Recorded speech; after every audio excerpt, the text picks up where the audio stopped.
maamulka gobolka Shabeellaha Dhexe iyo kan degmada Jowhar saraakiisha booliska iyo militariga ayaa maanta gaaray tuulada Birimo oo maalmo ka hor ay isku rasaaseeyeen dadka xoolo dhaqatada ah ee ku nool tuuladaasi waxaana maamulku uu soo afjaray maanta xurguftii dhex martay xoolo dhaqatada ku nool tuulada Birimo oo kamid ah tuulooyinka ku yaala duleedka bari ee degmada Jowhar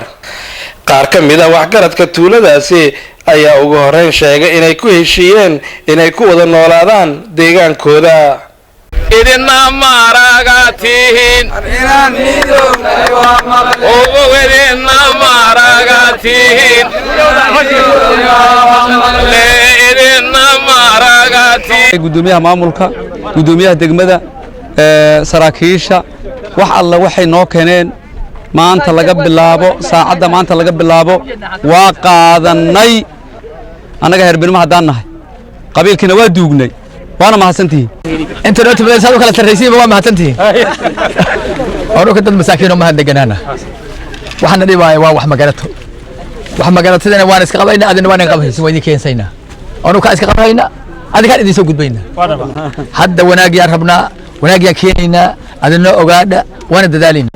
dhalinyaro ay dagaalay isku soo noqday ay ku hayeen halkaas ayaan waxaan door bidnay inaan mar waliba aan isku xirno heshiis fiican aan ka sameeyno arintaasna way noo suura gashay oo waxaan ka dhignay dad wanaagsan oo marka walaalo ah waxaan marqaati ka noqonaynaa imaashaheena wuxuu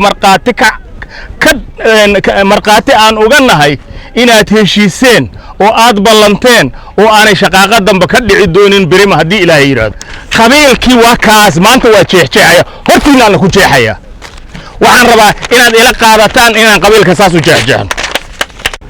waxaan rabnaa inaad nabad kooda noolaataan iyo barwaaqo cunuga shirku hadda idinku yiro meesh fadhiyo hadii wax la yeelay qaranka wax la yeelay annaga dhibana maanta ka bacdi min ka dul qaadanayno mardab inay reer Birimo wax ka dhacaan annaga waxaan idin naqaanaa reer Birimo qabiil idin ma naqaana gudoomiyaha maamulka gobolka Shabeellaha Dhexe Axmed Meyre Makaraan ayaa ugu baaqay inay nabadda ka shaqeeyaan dadka xoolo dhaqatada ah ee ku nool tuulada Birimo maadaama xilli adag lagu jiro reer Birimo waxaan idin ka rabnaa inaadan mashquulnina noona luga qabanina cadawga aan leenahay iyo howlaha kale ummadda aan hayno aadan naga mashquulinina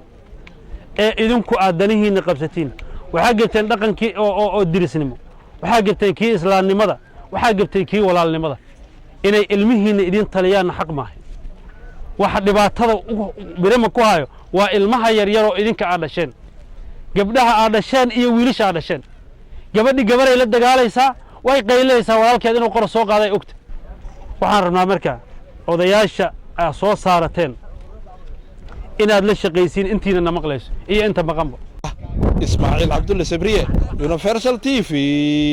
tuulada Birimo duleedka degmada Jowhar gobolka Shabeellaha Dhexe